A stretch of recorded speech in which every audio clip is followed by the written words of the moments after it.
पंजाब में जब से पंजाबी सिंगर सिद्धू मूसेवाला की हत्या हुई है तब से देखा जा गया कि पंजाब की पुलिस लगातार गैंगस्टर कल्चर को रोकने के लिए, गैंगस्टरों का खात्मा करने के लिए इकट्ठा हुई। और पंजाब के जो पुलिस के डीजीपी हैं गौरव यादव, वो लगातार पंजाब में अमन और शांति की व्यवस्था को बनाए रखने के लिए कई बार ऑपरेशन करते दिखाई दिए। लेकिन इसके बावजूद भी पंजाब के जो गैंगस्टर हैं, चाहे वो छोटे गैंगस्टर हों बड़े गैंगस्टर हों, वो इन सब हरकतों से बाज नहीं आते हैं। 2 दिन पहले हमने देखा पंजाब में जब गैंगस्टर माफ़ कीजिएगा गैंगस्टर अमृतपाल मारा गया, तो इस बात की सुगबुगाहट निकल कर सामने आई कि अमृतपाल कौन है और पुलिस ने उसका एनकाउंटर क्यों किया। बाद में ये पूरी खबर निकल कर सामने आई कि अमृतपाल दरअसल राजू हैप्पी जट गैंगस्टर का एक गुर्गा था और पंजाब की पुलिस उसे लेकर जा रही थी और उसने कहा था कि भारी मात्रा में वो ड्रग्स रिकवर पुलिस को करवाएगा। लेकिन जब पुलिस उसके बताए हुए जगह पर उसको लेकर गई तो उसने देखा कि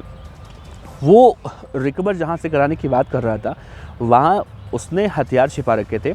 और अचानक हथियार निकालता है और पुलिस की टीम पर फायरिंग करना शुरू कर देता है, जिसके बाद जवाबी कार्रवाई में पंजाब की पुलिस भी उसके ऊपर गोलियां दागती है, जिसके बाद वो गैंगस्टर अमृतपाल वहीं पर मारा जाता है। और आज एक बार फिर से देखने को मिला है कि पंजाब की पुलिस ठीक ऐसे ही एक बड़े कांड को, माफ़ कीजिएगा, ऐसे बड़े ही गैंगस्टर की गैंग पर कड़ी कार्रवाई की है। गैंगस्टर का नाम बताया जा रहा है राजू शूटर और पुलिस के बीच में मुठभेड़ हुई है। जगह पंजाब का तरन तारन था और तरन तारन में भी पंजाब की पुलिस ने एक बार फिर से गैंगस्टरों पर कड़ा रुख अख्तियार करते हुए गैंगस्टर राजू शूटर के गुर्गों को दबोच लिया है। तो कहीं ना कहीं पंजाब में सिद्धू मूसेवाला की जब से हत्या हुई तब से हम इस बात को लगातार देख रहे हैं कि पंजाब की पुलिस इन गैंगस्टरों पर कार्रवाई करने की लगातार कोशिश कर रही है। और जहाँ तक मैंने देखा है कि जब से 2020 से मैं खुद पंजाब के अपराध के दुनिया में क्या कुछ हो रहा है वो मैं कवर कर रहा हूँ, लेकिन पिछले कुछ महीनों से अगर हम देखें, 8 से 10 महीनों से देखें, तो पंजाब में शायद अब उतना अपराध नहीं हो रहा है जितना अपराध पहले होता था। यानी कि पंजाब की पुलिस की जो मुस्तैदी है वो अब धरातल पर दिखाई दे रही है। पंजाब के मुख्यमंत्री भगवंत मान साहब लगातार इस बात को कहते रहे हैं कि किसी भी तरह का अपराध हो, कैसा भी अपराध हो, कोई छोटा मोटा अपराध भी करता है तो उसे बख्शा नहीं जाएगा, उसे पंजाब की पुलिस प्रमुखता से उसके खिलाफ कार्रवाई करेगी। और आज हमने देखा, आज नहीं बल्कि 2-3 दिन से हम लगातार देख रहे हैं पंजाब की पुलिस इन गैंगस्टरों पर लगातार ठीक वैसे ही कार्रवाई कर रही है जैसी कार्रवाई वाकई में पंजाब की पुलिस को बहुत पहले ही करनी चाहिए थी। खैर, इस पूरे मामले को लेकर आपका क्या कहना है? क्या पंजाब में जो गैंगस्टर कल्चर हमें ज़्यादा देखने को मिल रहा है, बहुत दिनों से, कोई आज की पहली घटना नहीं है, बहुत दिनों से पंजाब में गैंगस्टर कल्चर हम देख रहे हैं, क्या इन कार्रवाइयों से गैंगस्टर डरेंगे? क्या पंजाब में जो अमन शांति की बातें की जाती हैं क्या वो हो सकती हैं? देखिए, पंजाब में एक चीज़ और हमने देखा, आपसे 4-5 दिन पहले एक खबर आई थी कि गैंगस्टर लॉरेंस बिश्नोई, जो अपने आप को इस मुल्क का सबसे बड़ा गैंगस्टर कहता है, वो नहीं कहता है, उसे कहा जाता है, उसका साथी है गैंगस्टर जग्गू भगवानपुरिया और लॉरेंस बिश्नोई गैंग के बीच में दुश्मनी की बातें तो आपने खूब सुनी और देखी होंगी। लेकिन सिद्धू की जब हत्या हुई थी तो यही लॉरेंस बिश्नोई और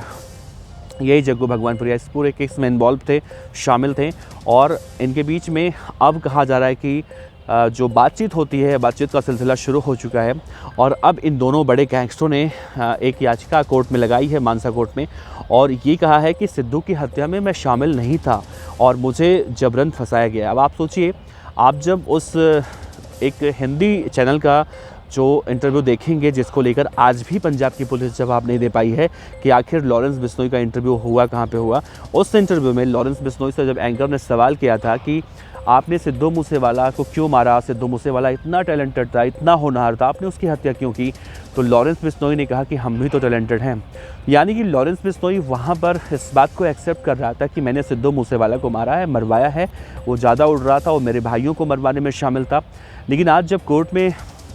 जब केस लगाने की बात आती है, जब कोर्ट में सुनवाइयाँ होती हैं, तो सिद्धू मूसेवाला की हत्या को वो डिनाई कर रहा है। वो कह रहा है कि मैं सिद्धू मूसेवाला की हत्या में शामिल नहीं हूँ। यानी कि अब एक तरफ से देखा जाए तो सिद्धू मूसेवाला के पिता बलकौर सिंह भी इस बात को लेकर कह रहे हैं कि लॉरेंस बिश्नोई डर चुका है और लॉरेंस बिश्नोई अब भले मुकर रहा हो इस बात से कि मैंने सिद्धू मूसेवाला की हत्या नहीं की, लेकिन मैं अब बिल्कुल काउंटर अटैक करूंगा, अब सवाल पूछूंगा, कोर्ट में केस लड़ूंगा जब तक कि उनके बेटे यानी सिद्धू मूसेवाला को इंसाफ नहीं मिल जाता। तो दोस्तों, आपको क्या लगता है, क्या लॉरेंस बिश्नोई अब इस केस को गोलमोल तरह से गुमराह करने की कोशिश कर रहा है? आखिर लॉरेंस बिश्नोई और जग्गू भगवानपुरिया दोनों इस बात को क्यों कह रहे हैं कि उन्होंने सिद्धू मूसेवाला की हत्या नहीं करवाई, जबकि हर मंच से, चाहे वो सोशल मीडिया का प्लेटफॉर्म हो या फिर और इंटरव्यू की बात हो, हर मंच से वो लोग ये कहते हुए दिखाई दिए थे कि मैंने सिद्धू मूसेवाला की हत्या करवाई है, क्योंकि सिद्धू मूसेवाला का नाम विक्की मिद्दू खेड़ा की हत्या में तथाकथित रूप से सामने आया था। तो आज वो लोग इस बात से इनकार क्यों कर रहे हैं? क्या लॉरेंस बिश्नोई और जग्गू भगवानपुरिया को इस बात का डर सता रहा है कि जब से एनआईए, गृह मंत्रालय और ख़ास तौर से देखिए अब कानून भी बहुत बड़े बड़े इस बार बदले गए हैं, तो क्या लॉरेंस बिश्नोई को इस बात का डर है कि अब उसे फांसी हो सकती है, या फिर जो नए नए लॉ अब तब्दील हुए हैं, बदले गए हैं, हमारे सदन में पास हुए हैं, क्या इन सब कानूनों से लॉरेंस बिश्नोई डर गया है? अपने जवाब, अपने विचार ज़रूर रखिएगा इस वीडियो में, और इस बात को सोच समझ कर ज़रूर बताइएगा कि लॉरेंस बिश्नोई जो सोशल मीडिया के प्लेटफॉर्म पर हत्या करवाने के तुरंत बाद, 5 मिनट बाद, 2 मिनट बाद, मतलब देरी नहीं करता, जिम्मेदारी ले लेता है, बाद में मुकर क्यों जाता है? ये एक बहुत ही अनसुलझा सा सवाल है। इस सवाल का जवाब अगर आपको समझ आए, सोच समझ के रखिएगा तो बहुत ही बेहतर होगा, और क्योंकि सिद्धू मूसेवाला के पिता भी अब इस बात से हैरान हैं, परेशान हैं। तो पंजाब की पुलिस लगातार कोशिशें कर रही है कि पंजाब से अपराध का खात्मा कैसे किया जाए, और इसी कड़ी में दिन रात गैंगस्टरों की गिरफ्तारियां हो रही हैं, उनके मुठभेड़ में उनके मारे जाने की खबरें आ रही हैं। तो यही खबर हम आपको बता रहे थे। इस खबर पर अपनी राय आप रख सकते हैं। आपका बहुत बहुत शुक्रिया। नमस्कार, जय हिंद।